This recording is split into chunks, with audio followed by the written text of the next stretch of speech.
And now I would like to introduce General Hugh Foster, Jr., U.S. Army, retired.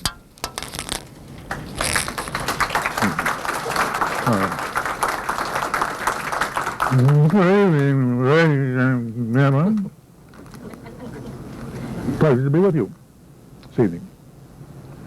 Now, what you're watching, if you can see it, is a demonstration of the latest scientific techniques. Some years ago, the Chief of Staff of the Army became disappointed with the presentations of some of the senior officers in the Army. So he told his staff, let's get a study going and straighten it up. Well, the Army didn't have enough people expert in that area within the Army that weren't working on higher priority, so they, of course, did the usual thing and went to a contractor. Research contractor did what they always do, which is go back into history. That always uses up time, gets money, and gives them some thought, way to start. This contractor reviewed famous orators and discovered that Demosthenes was a famous Greek orator. Can you hear me in the back? And turned out that Demosthenes was born with a speech impediment. He cured that by strolling along the beach and putting pebbles in his mouth and declaiming against the waves with these pebbles in his mouth. And as he got better and better, he would kick out a few more pebbles and so on, and thus he became a wonderful orator. Well, the contractor said, well, that was fine back in the days of Demosthenes, but we are now in the era of space age exploration, man on the moon and so on. Obviously, we need something better than that. And there's something better than that was marbles. You start talking with a mouthful of marbles and eject them as you speak. When you've lost all your marbles, you're a public speaker. Now, one of the basic precepts of military training, Army training anyway, is you tell them what you're going to tell them, then you tell them what you told them. So I'll tell you now what I'm going to tell you. I'm going to talk first about my experience training Comanche Indians to be code talkers. That started before we got involved, before December 7th, but it carried on over into World War II, so it's part of today's discussion. Then I'll talk to you about how I got fired twice in 30 days and became a company commander as a result. And I'll talk to you about my experience as a radar company commander in Northwest Africa for a year in 1943. And I'll talk to you about some more of my experiences and about the last year and a half or so that I spent over in Italy. And then I'll close it with a brief review. So now I've told you what I'm going to tell you. Now I'm about to tell you. I graduated from West Point in 1941, reported to the 4th Infantry Division. I was a Signal Corps officer, and I reported to the 4th Signal Company in August of 1941. And I'd been with the company like a month when the division signal officer called me in and said, Lieutenant Foster, we have 17 Comanche Indians in the company. And I said, yes, sir. I knew that because some of them were working for me. He said, now, they were recruited from a specific area in Oklahoma, so they all speak the same dialect. You are to make them code talkers. Any questions? Well, the obvious answer of the second lieutenant then is no, sir. And he says, all right, go do it. And as I started to leave his office, he says, oh, Foster, by the way, the code that you developed must not be intelligible to any other Comanche. Oh, yes, sir. That's the other thing second lieutenants say a lot. So I went home and contemplated my naval for a bit and met with the 17 Comanches the next day and started asking them some questions. I said, now you are going to have to transmit messages in Comanche involving a lot of military terms. So I need to find out what terms you can express and which terms you can't. I said, now, for instance, what are you going to call an Army tank? We don't have a word for that. I said, what are you going to call an Army bomber? We don't know. We have one word for airplane. no way to differentiate between a bomber, a fighter, a pursuit, an attack, reconnaissance. They were all had to be developed. So a little bit after that, I said, okay, gentlemen, see you here tomorrow at the same time. And I went back to my hooch and got out a little green pocket notebook and made a list of about 250 military terms that I felt sure they would have to come up with some way of saying. And we met the next day, and I told them, I said, now, I'm going to take 10 words today, and we're going to figure out how you're going to say them in Comanche. Now, one of the minor problems that they hadn't explained to me was that there is no written Comanche language. If you stop and think about this a little bit, I was ordered to train people to do something that I didn't know how to do, which makes it kind of interesting. It's a challenge. So the next day we met, and I got my notebook out and said, all right, how are you going to say tank for an Army tank? So they jabbered together in Comanche a little bit in the group, and then one of them stepped up and told me. He said, it's wakare. I said, okay. Now, in my own phonetics, I wrote down in my little notebook, tank, wakare. I said, what does that mean? And he said, it means turtle. I said, well, why turtle? He said, well, a turtle has a hard shell and moves around just like a tank. Okay, logical to me. Now, what's the word for airplane? Hutsu. All right, now what are we going to call a bomber? So they talked among themselves a while, and then they started laughing uproariously among themselves. And then they finally agreed, and they told me, boa hutsu. So I wrote down my phonetics, boa hutsu. And I pronounced it a couple of times, and they laughed uproariously. And then I said, all right, what does that mean? Well, that means pregnant airplane. Now, take notes, because there may be a quiz at the end of this. Another obvious military term would be overpass. And so they explained to me that an overpass is a pulpoi ubaik abi. So, write that down. Not to be confused with an underpass, which is pulpoi tukaik abi. And so it went. And each day I'd have 10 more words and write them down, and each day I'd review what we'd gone over, and then we'd take another 10 words. And of course, we all had other jobs to do, so I could meet with them about 2 hours, 4 or 5 afternoons a week. And we gradually developed a system for the common words. One thing that occurred to me, and it was their solution, but I said, they're going to have some way of spelling names of cities and towns and people and rivers and so on.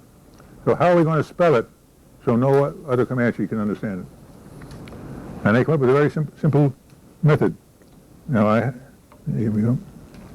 I'm going to use an example here, and with your help, we'll work our way through this. Suppose we want to say the word bridge.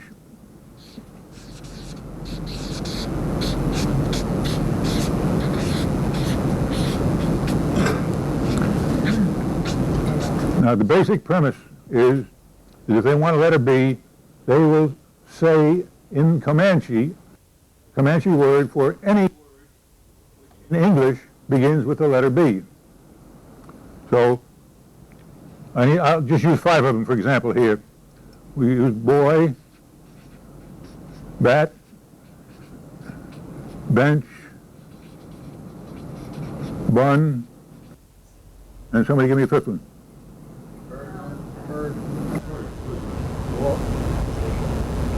All right, now for R, we got to do the same thing. 5 words beginning with R. Row, this is a run. What was it? Rat.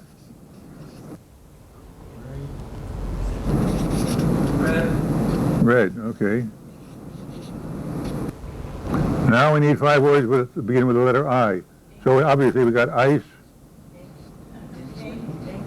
ink, Indian, island, one more, item. Now down to D. Dog, it comes naturally. Dunk. Draft.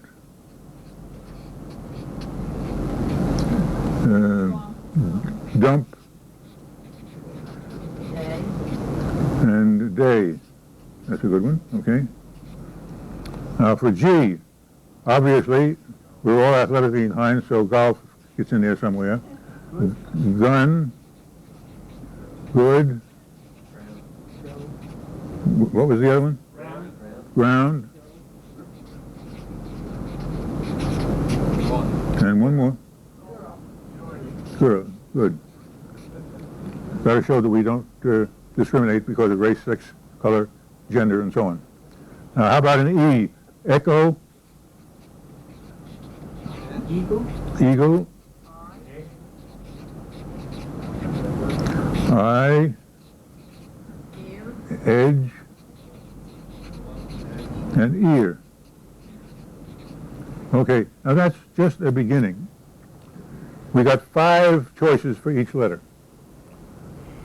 When they needed to translate the word bridge, they would say a phrase in Comanche to announce to the recipient that they were spelling. And then they would pick any word in English that begins with a B and say the Comanche equivalent. So they had 5 choices from the words we got here. With each of those 5 choices, they had 5 choices for the second letter. So that means 25 combinations that they could have used. Then you get down to I, you got another 5, that's 125. Altogether, you get 15,625 ways, just with these few words, of saying bridge. Now that is, believe me, an unbreakable code. Because, obviously, the Comanches, while they don't know every word in the English language, they know far more than 5 words for each one of these things. So they were up in the 100,000s, and code breaking is dependent upon the repetition of certain letters. And since they are randomly using different words for the same letter, you just can't break it. So that proved very successful.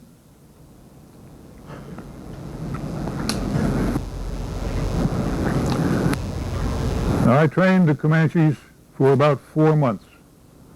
And then in February of 1942, I was transferred out of the 4th Infantry Division and ordered up to Harvard University Graduate School for training in electronics. Now, they couldn't tell me what I was studying. I was supposed to learn, understand the circuitry and so on, but you don't know what you're studying. One day at the morning assembly, now there were 1,000 students in the class, of which 8 approximately were regular Army officers, and the rest of them were all reservists who'd just been called on active duty. They'd never done a day of active duty in their life, and they came from all walks. Anybody that had an engineering degree of any sort was considered by the folks in Washington as theoretically capable of absorbing this stuff, which makes you wonder about the technical level of it. So the professor in charge of it said, "Gentlemen, I have an announcement for you. All of you who are not Signal Corps officers are now Signal Corps officers." And the Signal Corps thus gained 992 officers. Prior to World War II, the Army Signal Corps had 220 officers. At the end of the war, they had 22,000 some odd. That's a bit of a growth. The other important announcement was that, gentlemen, up until now, we have not been able to tell you what you're studying, and we still can't tell you. However, Sunday's edition of the Boston Herald in the magazine supplement has an article that I think you will find interesting. So we all run out and buy Sunday's paper, and the magazine supplement, big headline, radar. So that's how we found out what we were studying. There were 4 months at Harvard, and then about 50 of us were selected to go to MIT for a continuation of studies in radar. After that, we went down to Camp Murphy, Florida. Now, Camp Murphy was a school, a radar school, where they actually taught us Army equipment, how to operate it. And the colonel that was running that school had a really tough job because he had this whole influx of reserve officers who had never done a day's work in the Army. He had to teach all of them company administration, company supply management, how to make out a morning report, how to make out a payroll report, all of the things that go with running a company. He had to teach all that in addition to the radar. And as it happened, I had been with the division for about 6 months doing things with equipment, and I knew how some of it worked. And the instructors that this colonel had were not ones that he had chosen for the job. Somebody in Washington sent Yo down here. You are now teaching, cryptography. And unfortunately, when I got in these classes, I found that the good old instructor didn't know what he was teaching, just like me teaching the Comanches. The trouble was that I allowed the Comanches to solve the problem.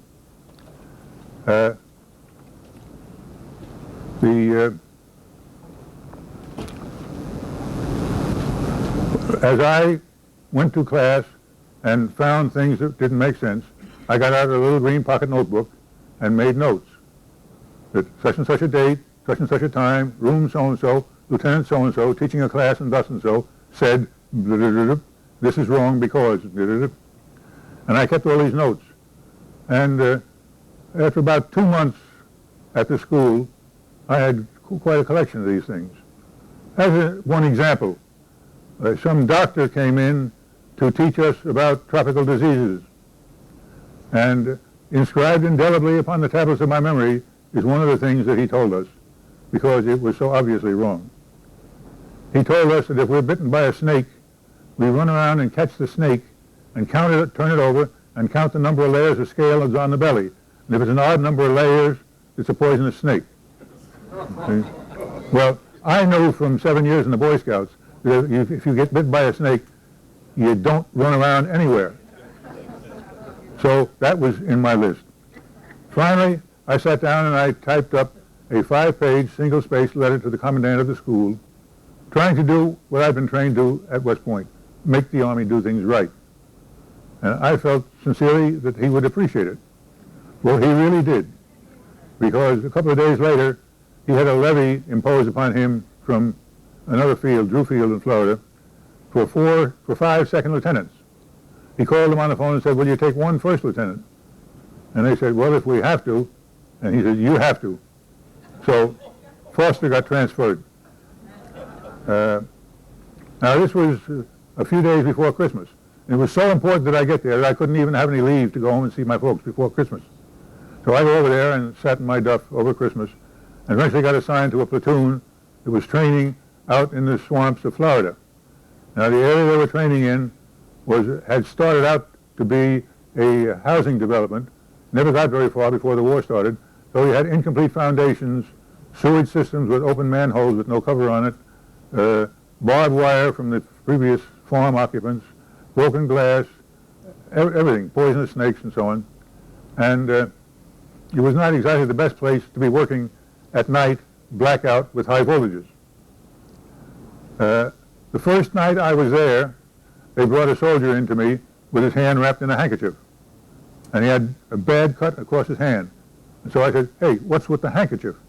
Why didn't you use the first aid kit? And he said, sir, we don't have any first aid kits. I said, every soldier is supposed to have a individual first aid packet. It's a little thing like this, carried in the pouch, hooked on his belt. Every soldier gets one, except mine. So I said, how come? And he said, well, the battalion supply officer was directed not to issue them. The battalion commander said that if you issue them, the soldiers will waste them. So I thought that was not exactly in the best interest of my troops. The next night, a soldier was brought to me with a snake bite. Well, reasonably sure it was not poisonous. We didn't have a snake bite kit in the platoon either. So Tuesday, I sat down and I wrote a letter to the battalion commander. Carefully chosen words explaining to him that the taxpayers had contributed their funds for the purpose of purchasing individual first aid packets so that each soldier would have the minimum protection essential to long life and happiness in a combat area. Or other words to that general effect. Sir. I sent that letter, and I said, the battalion supply officer refuses to issue them because you told him not to. Request you instruct him to issue them to my platoon. If you are prevented from doing that because the directors from higher headquarters, request you take the matter up with higher headquarters. I want first aid pack for my troops. Signed. I sent it in on Wednesday. Thursday I was over to battalion headquarters, and Friday I was transferred. So twice within 30 days I've been fired. I was told to report to a Captain J down in C stage, which was one of the stages for going overseas.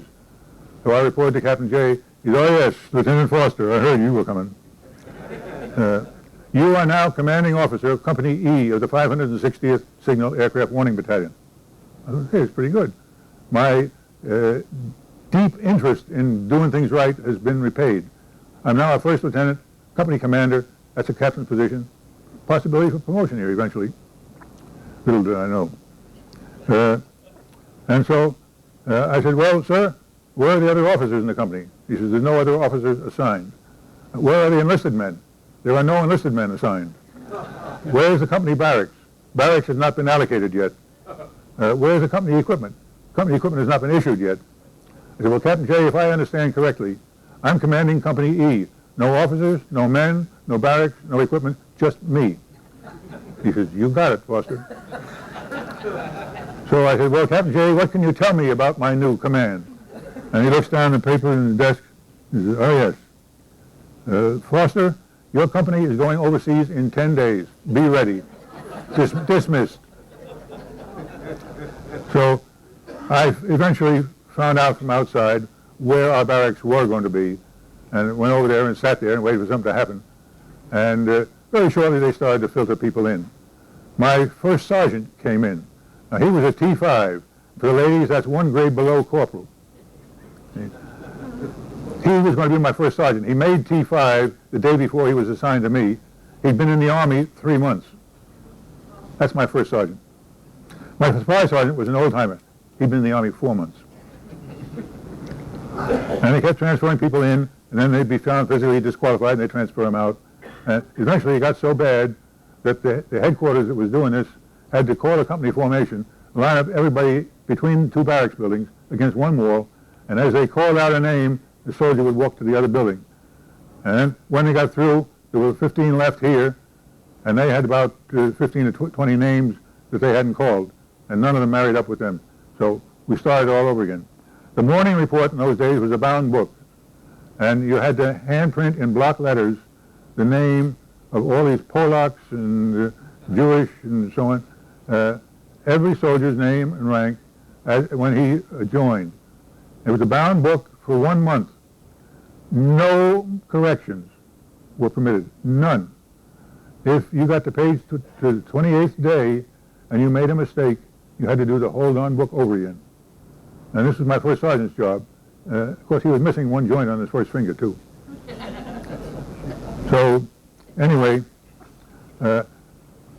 on the 17th day, I was tipped off that the next day we were going to the port.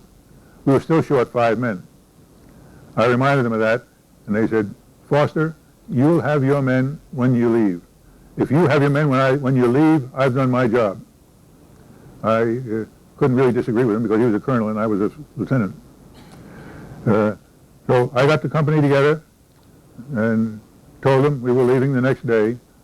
We had the old World War I type roll infantry packs, and then we figured out that a blanket roll tied diagonally across the shoulder was the best way to carry the blankets and some of your underwear and other things and so on. And the band turned out and we marched down to the station, and I had told them no booze on the train. The only thing I knew about being a troop train commander was that if there was any damage done to the train, I was personally responsible for it.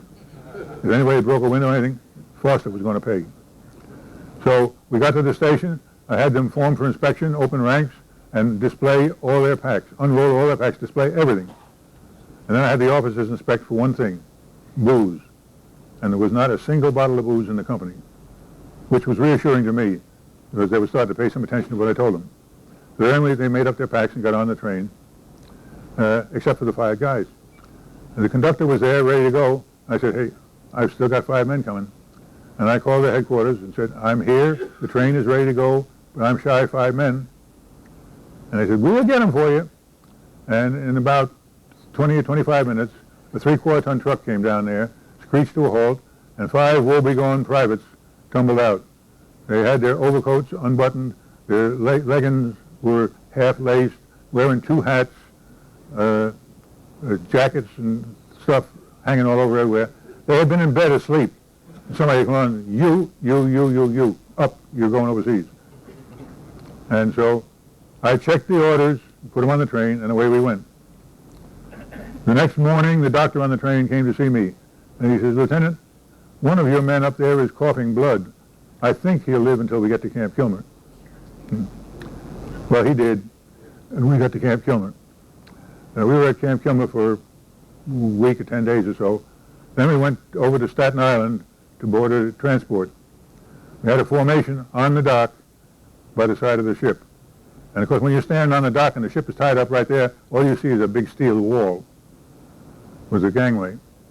And then we had to be inspected by somebody from Washington. So we opened ranks for inspection, and they were all standing there with their weapons and so on at a semblance of attention. And this colonel starts down, and he talked to different soldiers as he went. And he came to one of my bright-eyed boys and said, now, soldier, have you had all your shots? Yes, sir. Have you qualified with your weapon? Yes, sir. Do you have your dog tags? Yes, sir. Do you have an ID card? Yes, sir. You completed your basic training? Yes, sir. Well, good. You're fully trained then. You're all ready to go overseas and fight for your country. He said, well, sir, I ain't ready, but I'm willing to go unready. So the inspecting officer just shook his head and went on. And we got on the Elizabeth C. Stanton, which had already been to North Africa once and back with a large load of aviation gas, which it hadn't been able to unload the first time. And so my troops were put in hold 3. They had aviation gas underneath, next to the ship's magazine, and under a deck load of ether. So if anything had hit that ship, you know, the whole company, at least we would have had a company formation. Everybody would have gone. We were part of an 80-ship convoy. Now, among the minor problems, the equipment that the Company E was equipped with was not the equipment I'd been trained with at Fort Murphy. I had never seen this stuff. I had no idea what it looked like. What I did find out was that one set, shipped, disassembled, consisted of 164 boxes, barrels, steel beams, reinforcing rods, and all this sort of stuff. And so we had 5 times 164, 820 boxes and so on that we had to gather up the other end. However, the powers that be were concerned that we don't want to load all of that on one ship because we might lose it, and then we lose everything. So spread it out among the convoy. But did they spread out 5 sets on 5 ships? No. They took 820 pieces and spread them out among 80 ships. And unfortunately, not all the ships were going to the same place. Some of the ships went to Casablanca. The one I was on went to Oran, which incidentally you can smell before you can see it. Then some of the ships went to Mostaganem and Arzu and so on along the coast, various little seaports along the northwest African coast. There's a long jetty at Murz El Kabir, which is a naval subport of Oran. And it's a real long jetty. It's about half a mile long, I guess. And our ship tied up right at the end of it. So we had to get off the ship and march all this length of this jetty and then half a mile up the hill in the city to a motor park. And we got on the trucks in the motor park, which then drove right back down that same hill. Obviously, things were well organized. They drove us through the city and took us out to an area called Mud Flats, It doesn't take much genius to figure out why that is. And so then the battalion didn't know we were coming. But my troops had to pitch their pup tents, and the battalion was insistent that, boy, they got to be lined up straight. That puts a tent in the puddle, too bad. It's got to be a straight line. They were going to show us newcomers how to fight a war. We then had no organic transportation. So the only transportation we could get was the vehicles belonging to other companies in the battalion when they weren't using them, which was at night. So we did all our foraging at night down on the docks to find our equipment. Now, we had both the radar equipment and the company administrative equipment.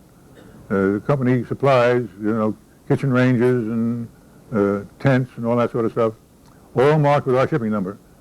And we had to get down to the docks every night with a crew of about 20 men and scour the docks looking for boxes, packages, whatever, marked 4829L. Now, that's a number you never forget. And when we found it would go in a truck. And when the truck was loaded, they had a guard at the gate, and he'd say, "What do you got?" And the driver would say, 78 packages for 4829L. Okay. So after I watched that observation watched that procedure for a little bit, we'd been there about 2 weeks, and I was starting to get concerned because my troops were still sleeping in their pup tents. But other units around there were blossoming out in pyramidal tents. And it's been thoroughly inculcated in me at West Point, honor and integrity and all these things and so on. And I knew how I could solve the problem. I was also thoroughly inculcated with the idea of take care of your troops. And so I decided that something had to give in this case. So when we got down on the docks, I'd get a hold of the sergeant that was in charge of the detail and say, "Come with me." And we'd walk around the various piers on the docks, and if I saw a package that was labeled pyramidal tent, I'd go over and I'd say, Sergeant, I'd kick it. This would go real well back in the company. And then I'd walk away. And what do you know, that package would appear on our truck. It bothered me a lot for a long time, but I figured that the greater good was taking care of my troops, which was important. So eventually we managed to scarf together enough parts to put one radar set together. Now, one radar set required 4 50-foot flatbed trailers and 10 2.5-ton trucks just to transport the pieces of the radar set. Then you needed additional trucks to transport the personnel and their living facilities, tents and cooking equipment and all that sort of stuff. Our first set went into business near Casablanca. Now, from Oran, where we were, to Casablanca is about 500 miles, I guess. Then a crew from Washington, experts being the guys that had the same training I had at MIT and Harvard, came over and flew down along the coast in an airplane at 10,000 feet and marked on their map where the radar sets should go. And I was handed the map and told, put one here, put them here. The first one that we could put in, I went down and looked at the area, and I knew it was not a good place for a radar set for that purpose, because right out in the middle of the area where we were supposed to be surveilling, there was an island with a big mountain on it. And so I went back to the battalion commander and told him, that is no good. And I explained why. And he says, Lieutenant Foster, you are a company commander. Company commander is an administrative job. You mind your own damn business and stay out of the engineering part. So but sir, you heard me.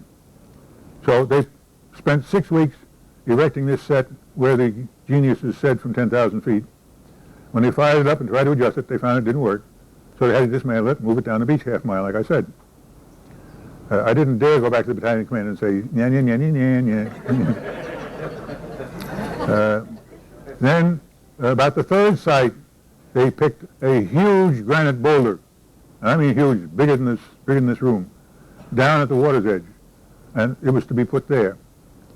Well, we had to get out jackhammers and dig holes in this granite so we could put reinforced concrete footings for the legs, for the towers, for this antenna, which was the size of a highway billboard, rotated about 6 times a minute. I went out when they were starting on that and looked around and looked up the mountain behind us, and there's a British radar set up there. So I climbed the mountain up there, talked to the lieutenant up there. Please come to circulation. And, David Negley, please come to the circulation desk. and so he says, Lieutenant Foster, what are you guys doing down there? I said, we're putting in a radar set. He said, well, you know, chap, it won't work there. We know, we were there first. That's why we were up here. So I said, well, thank you for the tip. Back to my battalion commander. Sir, this won't work. Foster, what part of administration don't you understand? You are an administrative officer. Mind your own damn business. So we spent 8 weeks building the site down there, 3 weeks calibrating it, and proving that it didn't work. So then we had to move it up the hill. I had a command and reconnaissance car for transportation, and I was supposed to visit every one of my sites once every 2 weeks. My company front was 1,100 miles, air miles. I would go out and visit the sites to the east, and it would take me about 2 weeks. And I could go back and change my undies and head the other direction. And this was getting nowhere. Every time I went to one of the sites, the site leader, some other lieutenant, would complain about what a tough time he had. He had to go 40 miles to get drinking water. And so I'd make a mental note of that. And the next site, oh, he had a terrible time. You realize that I have to go 80 miles to get gasoline? So I put a stop to all that. From then on, I would take one of the site commanders with me to all the other sites. And when he saw the problems all the other sites had, he was happy to get back to his site where he knew how to solve his problem. So that stopped all the bitching. I was supposed to put a radar set on the very end of Cape Bon. Without a map to show you, the best I can do for the ladies is that Northwest Africa on the south edge of the Mediterranean has a peninsula that sticks out right near Sicily, and then Italy's over here. And I'm supposed to put my set on the very tip of that peninsula. The only trouble was, as the Germans were being defeated, they herded them all out onto that Cape Bon. So they were herding all the Germans into the area that I was supposed to go with the radar set. That delayed things for a while, but eventually we got our radar set up. About that time, I was transferred up to theater headquarters, to the signal section.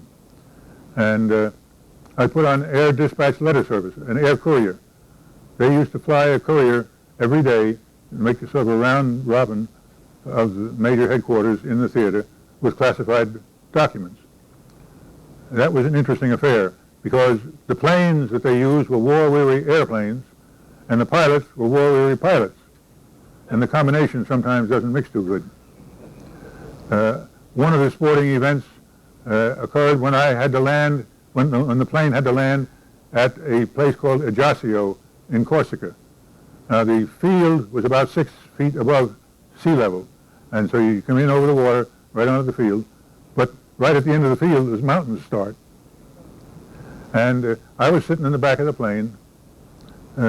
This happened to be a plane which had been loaded by the British, and their theory on loading planes is if it fits, put it in.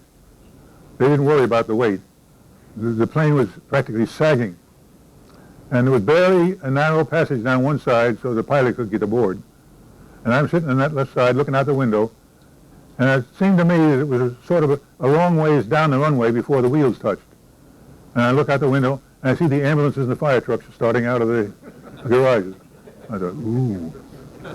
Well, about that time, the pilot realized that the things were not as good as they could be. So he went off the runway onto the grass, made a big U-turn, and got back on the runway. Now he's headed right at the fire trucks and the ambulances. So they're peeling off in all directions. On one of my trips coming back, we landed at Palermo in Sicily. And the takeoff from Palermo, you take off from the airfield, and you have to go up through a notch between two mountains, and it's a steep drop just beyond it. So I happen to be standing up in the front of the old tired C-47 with the tired pilot. And we take off and we struggle up there to get through this notch. Just as we break out over that steep bank, the airplane drops like a rock. But eventually pulled out. And the pilot says, well, made it again. I said, what do you mean? He says, well, that downdraft, there's about 10 airplanes in the water down there that wouldn't make it. So this is not something conducive to a long, happy life.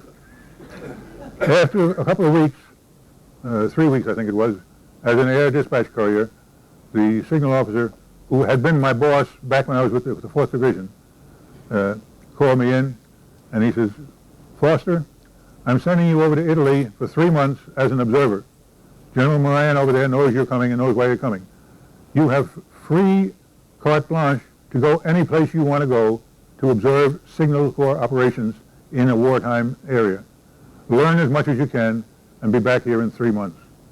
That's a wonderful opportunity, really, for a young, I was a captain by that time, but for a young officer to be given the freedom of that. So I went over there and I visited the pigeon coops and the signal depots and the repair places and the crystal grinding shops. I went up to Anzio Beachhead to see how things were going up there and spent 10 days up there.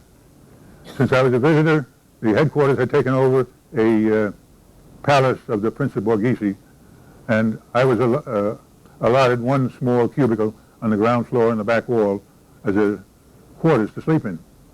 And the first night I was sleeping there, we had an air raid, and sometime during the night I heard a tremendous thump right outside my window. Nothing else happened, so I went back to sleep. I got up in the morning, looked out the window, and there were the tail fins of a 500-pound bomb. It just happened to be a dud. So, thank you, Lord. I was up there at Anzio for about 10 days, went up and visited the divisions and the subordinate elements and so on, and watched the signal operations and so on. Went back, I mentioned the pigeon. Before I forget, I want to explain something to you. This is a pigeon coop for 2 pigeons. The top is a little tray for food. The bottom has got a mesh in it with a little tray for doing what pigeons do all the time. And this, if you open the lid, this goes all the way up and you can stuff a pigeon in there, and one on each side. It's triangular.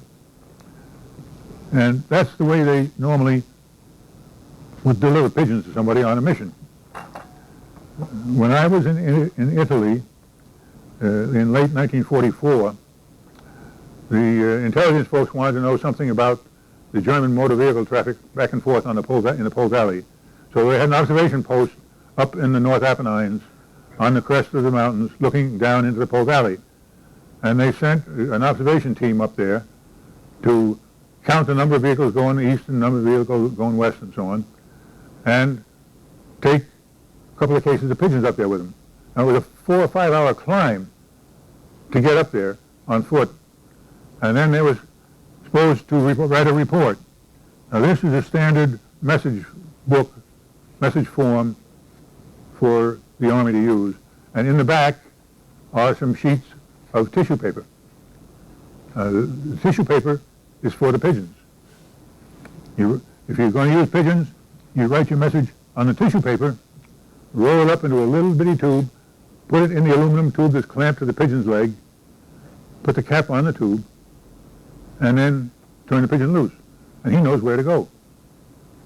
Unfortunately, whoever gave the instructions to the observers left for lunch in the middle of the instructions or something. Anyway, he explained to them what they were supposed to do about recording the data and writing it on the tissue paper and putting it in a little thing, but he forgot to tell them to turn the bird loose. So they put the bird back in the case. And when both birds had messages on them, one of the soldiers took the case and climbed 5 hours back down the mountain to the highway, flagged down the next truck, handed this fellow the box. He said, take this back to headquarters. Honest truth. How did you ever win the war? I wonder. Yeah. Well, that's a good question. Sometimes we won it despite our best efforts. Anyway, eventually, at the end of, I used to write a report to the general that had sent me over there every week, telling him what I'd seen, what I thought was good, what I thought was bad, and so on. Obviously, I hadn't learned not to write letters, but anyway, he appreciated them, and he knew what I was doing. He knew I wasn't goofing off. I was over there for the eruption of Mount Vesuvius, and the Air Corps lost about 140 aircraft on the ground from that eruption because big chunks fell on the aircraft that were parked there. Other big chunks fell on the runway so that planes couldn't take off, and they just destroyed them, a whole bunch of them.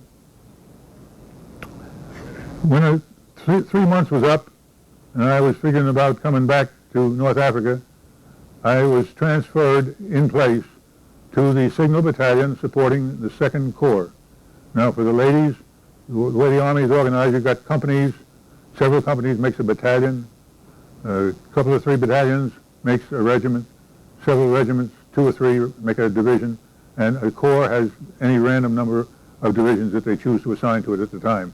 A corps is a tactical headquarters. They don't worry about the logistics, about the supply of food and ammunition and so on. All they do is figure out where we're going to go next to defeat the enemy. This shoulder patch here was the shoulder patch of 2nd Corps. It's got a Roman numeral 2 in the middle. On one side it's got an American eagle, and the other side it's got the British lion. Now the history of it is that in World War I there was a corps which consisted of American divisions and British divisions, and so they made this insignia. In World War II it was all American divisions, but nonetheless they retained the corps, the patch.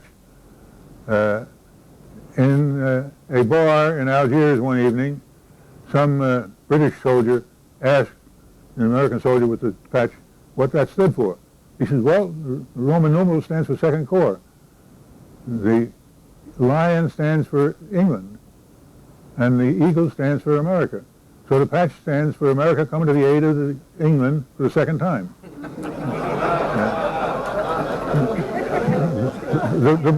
The blood got kind of deep. But anyway, I was over there visiting with the Signal Battalion that supported the 2nd Corps when they bombed the monastery at Cassino. This was a very controversial affair later on, but there was deep conviction that this monastery up on the hill, which overlooked the whole valley, was a German observation post. And you literally couldn't move anywhere in that valley without being observed. And if the Germans felt like spending a little ammunition, they'd shoot artillery at you. And so after they tried land attacks from all sides and all directions with American troops, British troops, Gurkhas, everybody they could think of, and weren't able to capture the monastery. And so they finally decided, okay, we're just going to have to bomb it out of existence. This was a controversial decision, but that was made. And the Air Corps brought these planes over in droves. Now, a drove is not an Air Force technical term. You know, they have flights and squadrons and so on. But these are planes in droves, lots of them. And they'd fly over and drop their bombs on the monastery. And of course, pretty soon the monastery was obscured in a big cloud of dust and smoke and flame and so on. And then about the 6th drove flew right over the monastery, flew 2 more valleys, and dropped all their bombs on French Corps headquarters. They were our allies at the time. Had been up to that point. So it was a disaster. That's about where I was when I was assigned to the battalion. The battalion commander didn't know me from Adams off Ox, so I was made commander of headquarters company for about a month or so, and then I took command of the operations company. Now the operations company in the battalion had all the telephone switchboard operators, the radio operators, message center clerks, cryptographic clerks, and the people that operated the VHF telephone systems. And so all the communications for the headquarters went through my company, and I was responsible to make it work. Part of my job was to foresee where they were going to move next time, because the Corps moves frequently. At times we move 3 times in one day, which is totally exhausting for the communications folks. And On one occasion, I was told that at the situation briefing in the evening that American troops had cleared a village named Pontedera on the Arno River, sort of halfway between Pisa and Florence. And that seemed to be a logical place for the Corps to pass through going somewhere. So I went up there the next day making a wire reconnaissance, as we call it, seeing how we would lay wire, field wire and cable up to that point to maintain communications. As I approached the town, I'm in the Jeep, just the driver and me. There's an MP standing by the door, and he just motions us on. We go in. In the middle of town is a crossroad. Now, straight ahead is a bridge across the Arno River, but it's blocked because all the buildings on both sides had been blown down by the Germans. The road to the right is blocked because all the buildings have been blown down. The road to the left had been cleared. So I figured, okay, we'll go left. So I told the driver, and we turned left, and we were going very slowly, and we went maybe a couple of 100 yards. We passed a walled building with a gate that was open and an American GI standing there. And as we went by, he yelled at me, "Hey!" We stopped. I said, "What's up?" He said, "Where are you going?" I said, "Well, we're making a wire reconnaissance going down there."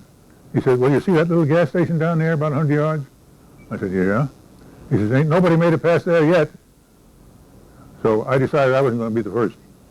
So I gave him a candy bar and thanked him.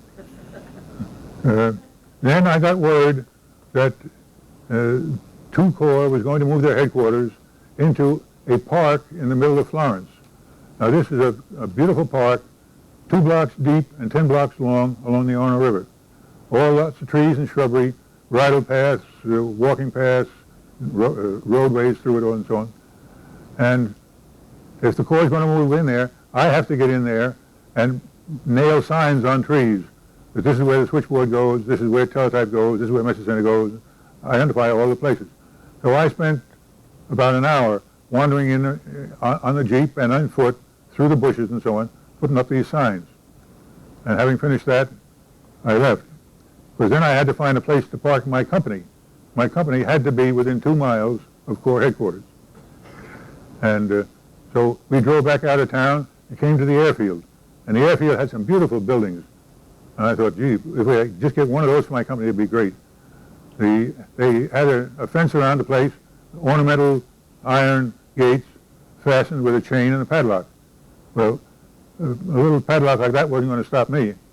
So I got my pistol out, and I was all set to blow the padlock, go in there and stake out a claim in one of these buildings. And something told me I'd best not. As I look back on it now, I think I realized that if I got in there and got established, in about 3 days, some higher headquarters would come in and say, "This building is too good for your little old company, get out." By that time, all the other good places would be gone.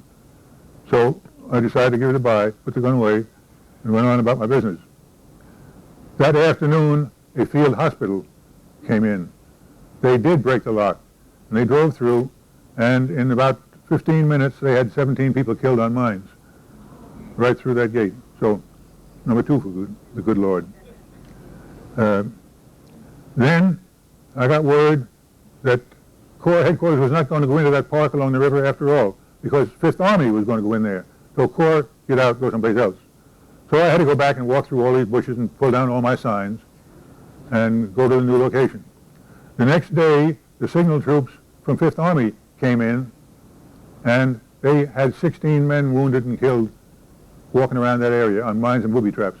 The same place that I had walked around for 2 hours without being hurt. 3. The place we went to was a country of estate of one of the dukes or duchesses or something of the sort.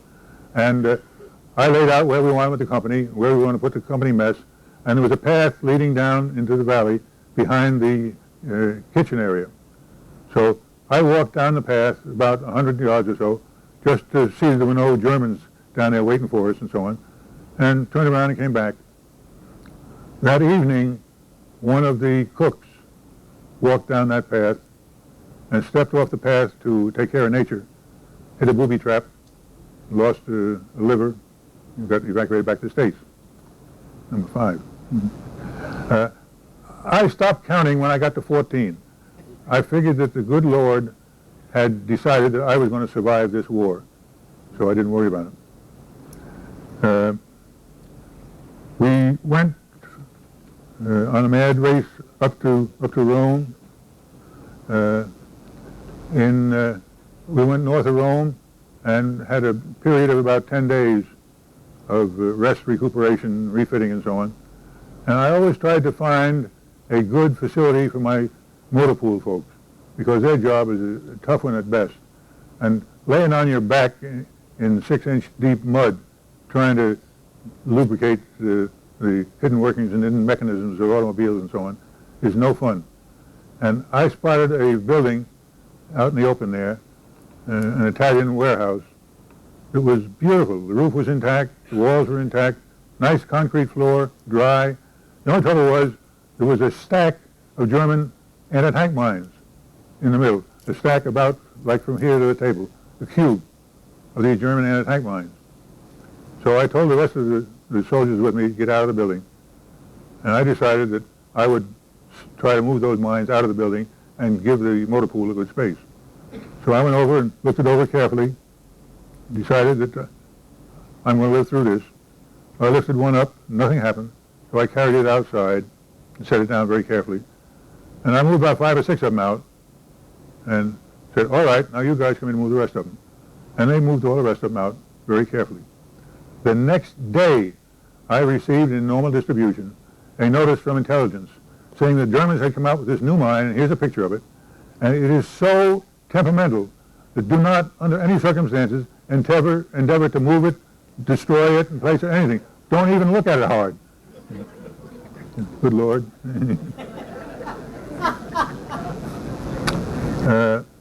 Now the uniform in Italy was a wool uniform, summer and winter. I mentioned, I think, that I was there when Vesuvius erupted, and that was during my period as an observer. So I went down to see what an eruption looked like, and we drove down a road, and we could see the lava slowly advancing down the road, crumbling timbers, not timbers, crumbling rocks and pieces and so on, slowly advancing down the road. And I got out of the Jeep and walked up there, and I could walk on the crust. And I walked up there a little bit and looked around, and then I happened to stub my toe and looked down, and I could see molten lava. I was walking on a thin crust, so I very carefully backed away from that.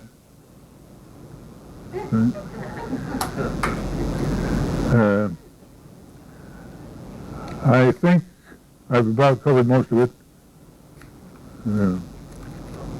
Another interesting thing. We had some of our equipment was in semi-trailer vans.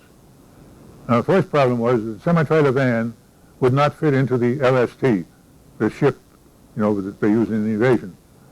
It was too high for it. So they had to let the air out of the tires to squeeze it in. And then when they got it on the boat, why, they pumped the tires up. That's good enough. But then when you make an assault landing, you got to let the air out of the tires to get through the door to get out on the beach. And you really don't want to sit on the beach there pumping up tires.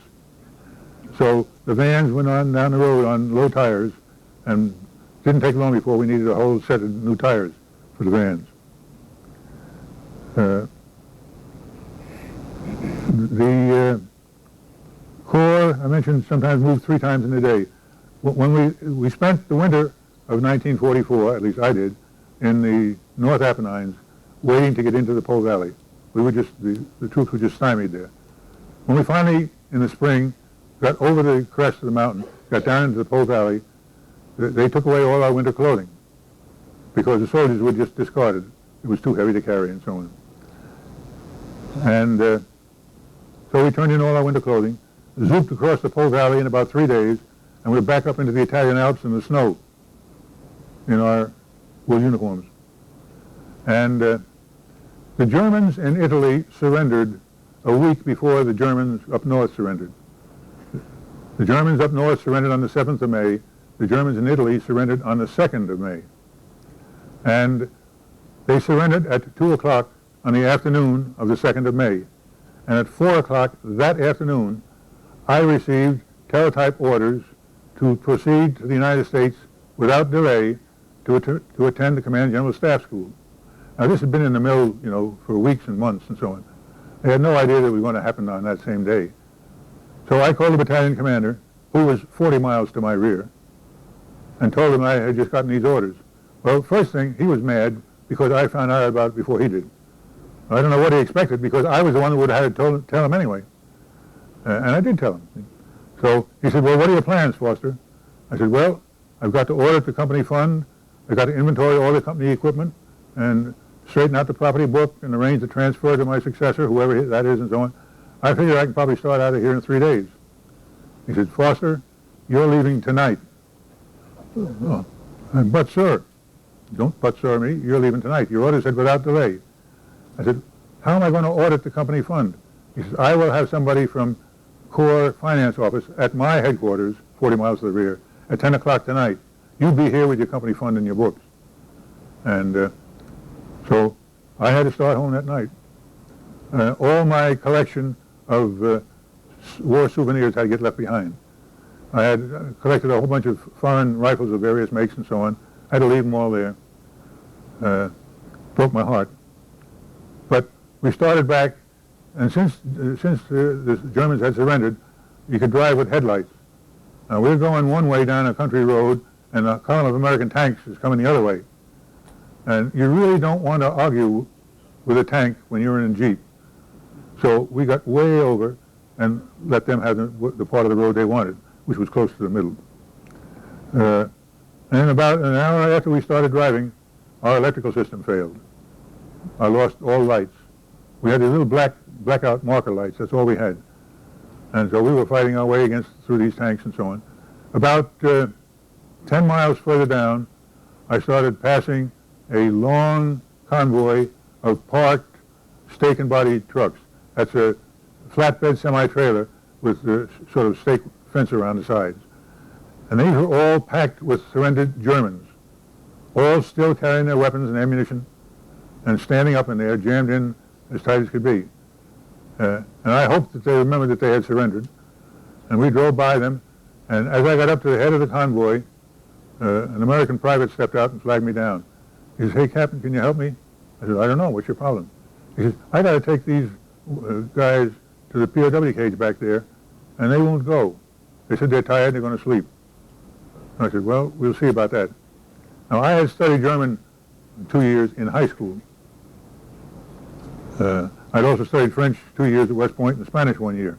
So I can get lost in 4 languages. So I went up to the lead truck, knocked on the window, looked in, and there was a German officer of some rank, I didn't know. I said, bist du der Kommandant? He said, jawohl. Yeah. So he went, and the convoy moved off. And I figured that was probably my biggest contribution to the war effort. So I wound up right up there in the Italian Alps, close to the Swiss border. Now, I told you what I was going to tell you, and I told you. Now I'll tell you what I told you. I taught the Comanche code talkers. I took a radar company to North Africa. I served across North Africa for a year in 1943. I spent some time as an air courier. I spent some time as an observer in Italy. I spent better than part of a year in the Signal Battalion commanding the operations company. Incidentally, somebody told me that Corps is the best level to be in combat. It's too far forward to wear neckties and too far back to get shot. Which is all right as long as you stay at Corps. But when you go out on these little errands like I had to run, you know, that didn't count. And furthermore, our Corps commander had the unhappy faculty for getting in an observation airplane and flying around at 8,000 feet, trying to decide where he wanted to move his headquarters next. And he would come back with a map with an X on it and hand it to the Chief of Staff, and we were supposed to go out there and scout this out. Well, on at least one occasion that I can recall, he was not fully informed as to where we were and where they were. And driving down the road, when you get to the point where you see the infantry crouched in slit trenches next to the road, looking around like this, you get a fuzzy feeling. And so we plowed on beyond them, way out in the wilderness, and fortunately the Germans had gone, but we didn't know that. And after the X on the map had been looked at, why, we were turned loose to return individually, which was no help at all. We were starting back on the road and came to a narrow curve around with a hill there. You couldn't see around the curve. And as we approached it, I could hear a tank coming on the other side. And I had no idea whose tank it was. So we just stopped in the road and sat there and let it approach. And when the tank came around the corner, fortunately it was an American tank, because there were about 6 soldiers on it with rifles. And if any one of them had an itchy finger, we'd have been blasted out of position. But we got out of it. Thank you again. So now we've had the whole routine here. I was in the Mediterranean, well, from the time I left the New York port of embarkation until the time I landed at LaGuardia Field. It was 27 months, 2 days, 8 hours, 34 minutes, and approximately 3 seconds. Thank you very much for your attention.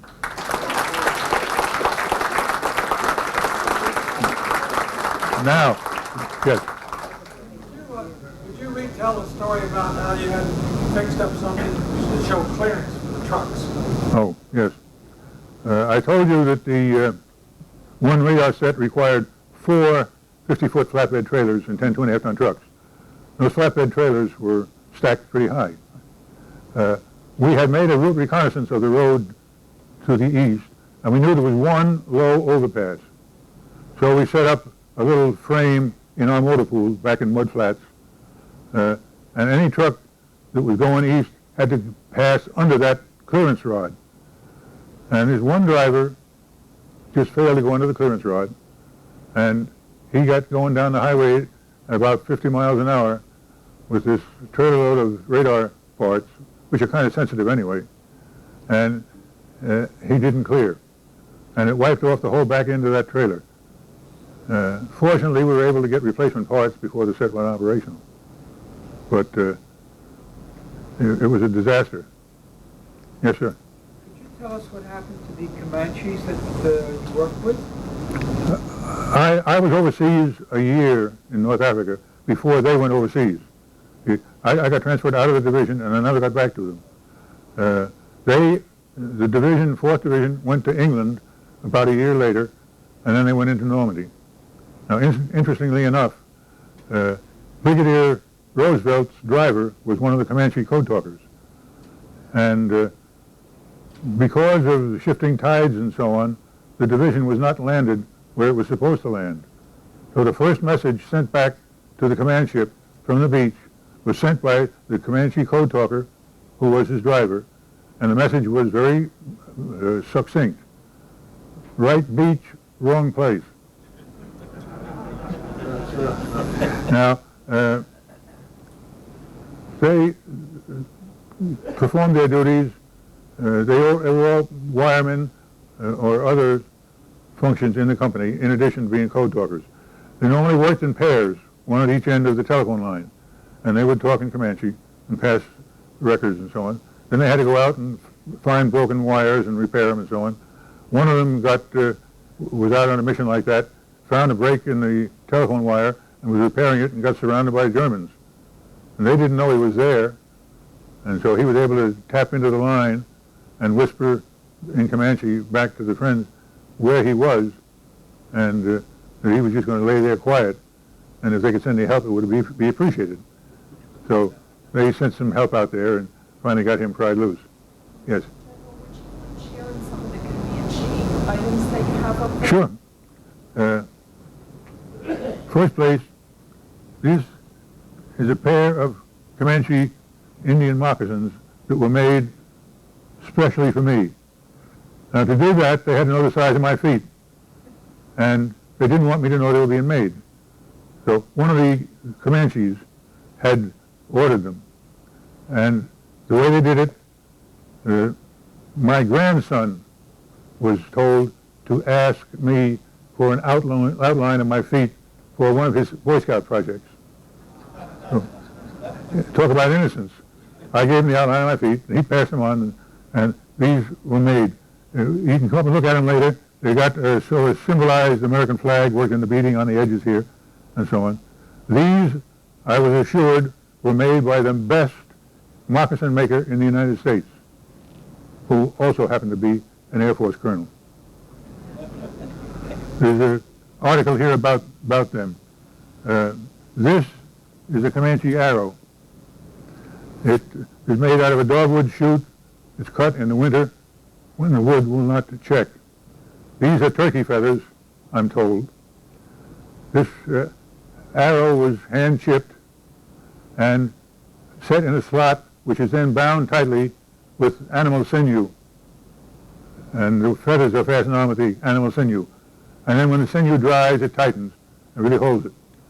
Now, I said that I'm told these are wild turkey feathers because the guy that made this and gave it to me is a real artisan. He makes Indian artifacts for museums.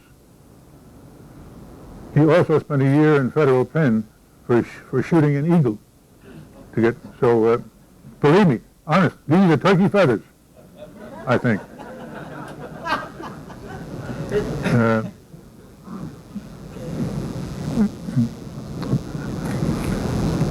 This is the Comanche scalp feathers. You know, when you scalp the enemy, you get to put a feather in your hair. And some of my code talkers saw General Schwarzkopf during the Gulf War, and some Indian tribe had given him some scalp feathers, which he had hanging on his office wall. And so my Comanche said, hey, if Schwarzkopf gets scalp feathers, Foster gets scalp feathers. So I got my scalp feathers here.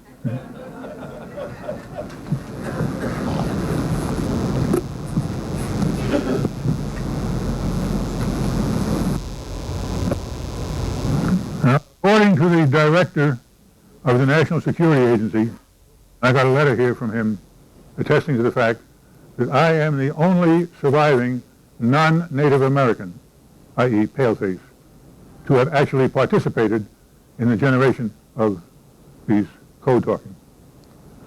The Marines used a lot of Navajo Indians, but they were about a year behind us. They used them in the Pacific. They used about 450 of them.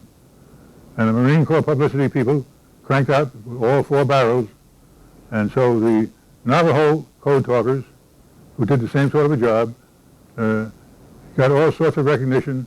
They recently got congressional gold medals, and my Comanches got nothing. I wrote to the 2 senators from Arizona and in polite terms said, where were you guys when this was all going on? Asleep at the switch? I didn't quite say that, but I said polite words, you know. I learned a lot about writing letters. And recently, a representative in Congress from Texas has introduced legislation in the House to award a congressional medal to the Comanche code talkers. And there's a lot of support for it, and I have hopes that they will get it. Now, there's only one Comanche surviving, a fellow named Charles Charbiddy. He and I still talk on the phone every once in a while. He called me about a week, 10 days ago, just to see how things are going. He's a sort of a medicine man now. He told me once that he was invited down to Texas somewhere a couple of years ago to some sort of an Indian affair, and they were having a severe drought. And so when he was getting ready to leave, they asked him, would you please do a rain dance for us and get us some rain? And so, according to Charlie, he said, hey, I'm no rainmaker. They said, well, hey, you're a medicine man, you can do something. Please do something for us. So he says he went and did something, did some sort of a dance and sang some songs and so on. And the next day it started to rain. And it rained for 3 weeks, and they called and said, hey, Charlie, turn it off.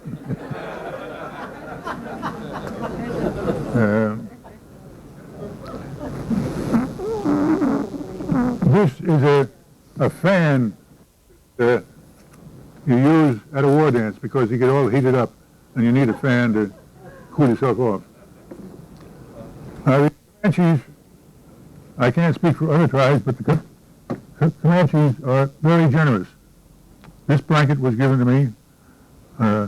Every time I went out there, I came back, I learned to take an empty suitcase with me because I'd come back with 2 or 3 blankets and the moccasins or the scalp feathers or something of the sort. And I've got about 5 blankets like this, 4 or 5 ornate shawls. My wife has some fancy shawls, all sorts of stuff. Now, my wife was an Army nurse in World War II, and she was here for the afternoon session, but she's physically disabled, and so my son took her home. And I saw my son walk. He's back here now to help me collect all this stuff. But she was an Army nurse here, and she was wearing her Army nurse insignia earrings today. I tried to get her to get the nurse insignia tattooed in her ears, but she wouldn't do that. I've got a display over here of dog tags. Dog tags are identification tags. This is a pair of mine, and on one side, see, this side, this one on the right, is the peacetime identification tag. It has my name, my service number, my blood type, the last time I had a tetanus shot, my religion, and the home name and address of my next of kin. Now, we don't send all that stuff to guys in combat, so this is the one for combat. It's got everything except the next of kin information. They don't want the enemy, if they catch you writing disturbing letters to your next of kin. So, and the dog tag has a little notch in the edge of it. That notch has a specific purpose. If you are unfortunate enough to get killed, the Graves registration people, the dog tags come in pairs. They take the bottom one off and wedge it between your front teeth. And it stays with you as you get processed with the Graves registration. The other one goes back for accounting purposes. This, the German potato masher hand grenade. It's inert. And the way it works, you have to unscrew the end here, and there's a little ivory ring with a string that goes up to the igniter, which is up here. And you pull that thing, and then you got, 5 seconds or something to throw it, put it in somebody else's lap. One of my men was killed with one of these things from curiosity. I told them all not to mess with the munitions because they didn't know what they were doing. And he found one of these, and he was sitting on the step of his truck with the thing like this, and he unscrewed the bottom and found that and pulled that out, and then heard the little pop. He looked at it, and it went off. And I had to go and identify the remains in the hospital. And it took off his left arm, his left leg, most of his left chest, half of his face. It's real nasty. I had another clown when we got up into Tunisia who, again, just couldn't abide instructions. The area was littered with German 20-millimeter anti-aircraft projectiles. Now they're about, maybe a half-inch or so in diameter. And they had a flat nose with a thin aluminum covering over it. And anything that would break that aluminum covering would cause it to explode. It was intended to be shooting down airplanes. And this Yahoo in my company found one of them and got curious and decided to take it apart and see how it worked. So he was able to get the projectile out of the cartridge all right. And then at the base of the projectile, there's an aluminum tube about yay long, which is the igniter or detonator. And he could see that was threaded, but he couldn't unscrew it. And so he got a pair of pliers. Okay? Well, the reason he couldn't unscrew it was because it had a left-hand thread. But he tried real hard with those pliers, and it exploded. And when I found out about it, he was in the hospital. I went to visit him, and he had fragments all over his face. None hit his eyes, but his nose, his eyebrows, forehead, cheeks, arms, chest, really messed up. Another innocent soldier 50 feet away was bending over a phonograph, winding it up, and he got a load in the derriere. And the two of them were in the hospital. The nearest hospital happened to be a British. I went over to see them and commiserate with them, and went back 2 days later to see them, and they were gone. I asked them where they went, and the British nurse says, west. I said, what do you mean west? He said, well, we put them on a hospital train, and they went that way. I said, well, where were they going? I said, well, we don't know. The train goes until it comes to the next hospital. It stops there. If the hospital got any empty beds, it might unload some patients. If the hospital has patients to get rid of and we have empty beds on the train, we put them on, and the train goes to the next station, and it goes on that way. Those two yahoos worked their way all the way back to Casablanca from Tunisia. And after they finished their hospitalization and found they were going to be sent to the replacement depot and be made into infantrymen, they decided they didn't really like that. So they hitchhiked all the way back to my company headquarters in Algiers, which is about 1,200 miles. Did you get that German helmet? My son, my son got that. This is a German helmet that's a little worse for wear. And somebody asked him who did it, and he said, well, I can tell you that somebody in the 157th Infantry Regiment did it, because he's closely affiliated with the regiment. He's a retired infantry lieutenant colonel, and he does a lot of work with the 157th, even though he wasn't in it. But he served 2 voluntary tours in Vietnam. The second time, he was there the same time I was. And he was a rifle company commander. I managed to get to visit him occasionally. Another interesting thing, and I can encourage you, if you care to come up and try hefting this.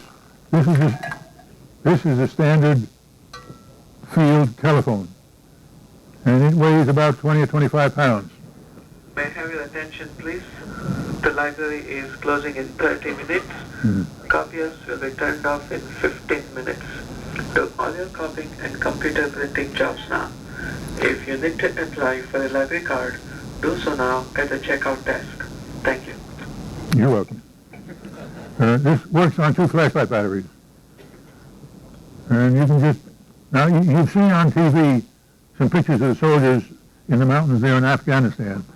And sometimes it's kind of hard to see the soldier for the size of the pack he's got. Now, the packs that they're toting are 80 or 90 pounds. And then some lucky guys get to carry a 25-pound telephone, too. That's a bonus. The other telephone is the same thing, except it's in a water-repellent case for assault landings, to try and protect it from water. But if you want to come and try and heft it, in the early part of the war, we wore canvas leggings. Later on, we had these combat boots with the buckles on them. This is a mattress cover, and this is what you bury the dead in. It's just an ordinary mattress cover, and that's what they put the soldiers in for the field burials, and then they get recovered later. They were priceless in the Arab world. They'd pay a great sum for one of these things. But this is an American helmet. It's got a liner in it. And one interesting thing, when I was with the 4th Division, they had just been issued the helmets, but not the liners. See? And some bigwig was visiting, and so we had to have a parade. And we had to have a parade with helmets, without liners. So. And you do eyes right, and the helmet stays still, see?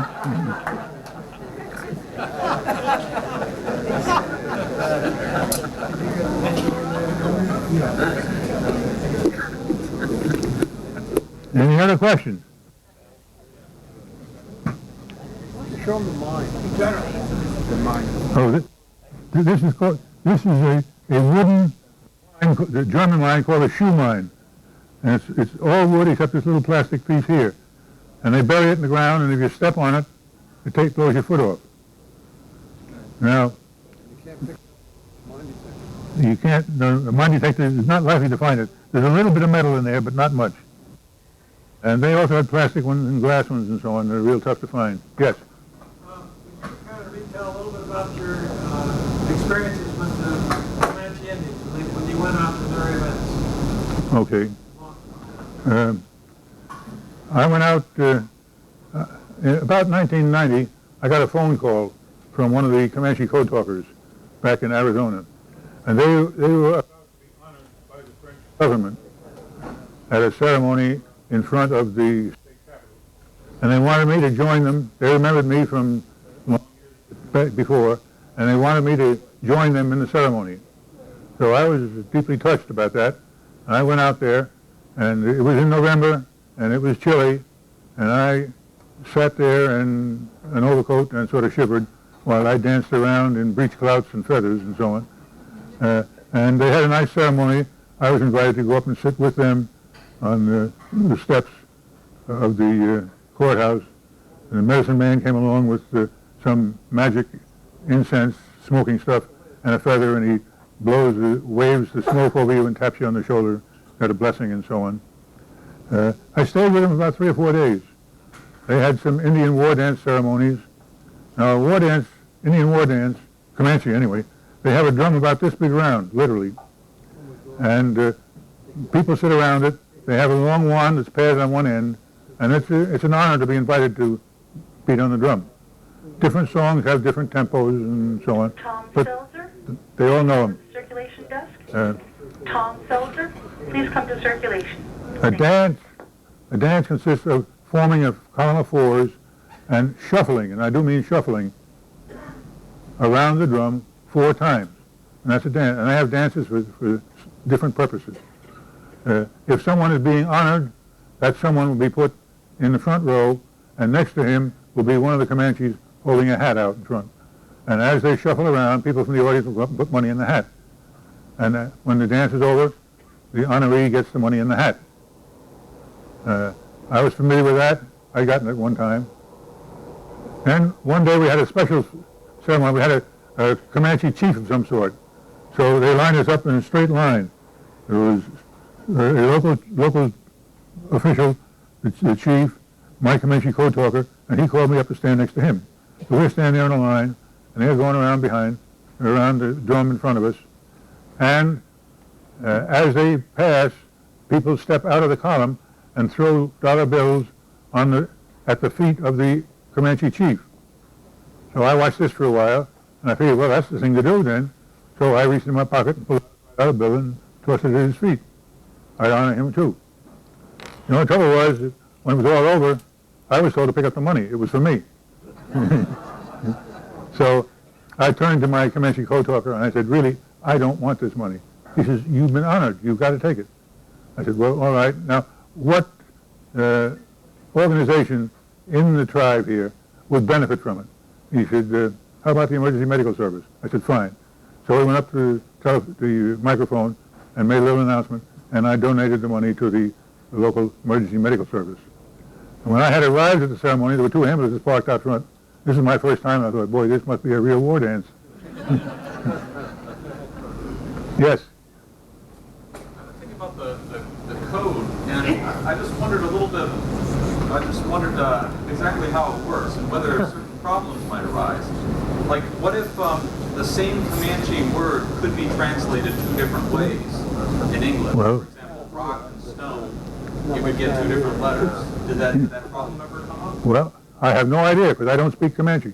But all I can say is that they were the ones that figured this out, and they would choose a word that they knew could not be misunderstood. So it was, I read the discussion. I formulated the idea, gave them the approach, and then they did the pick and shovel work. Yes. I went to radar school in the States here, Virginia. Lucky you. Yeah. We were told that the machinery emits rays that we can become sterile. When I got married, I had 3 children. Either I wasn't exposed or they were just trying to frighten us. Well, I would guess that you just didn't walk in front of it at the right time, because that was very true. Yeah. We were all cautioned, turn it off before you walk here. Any other questions? Some other question. Okay, great. If you want to look at any of these artifacts, be my guest.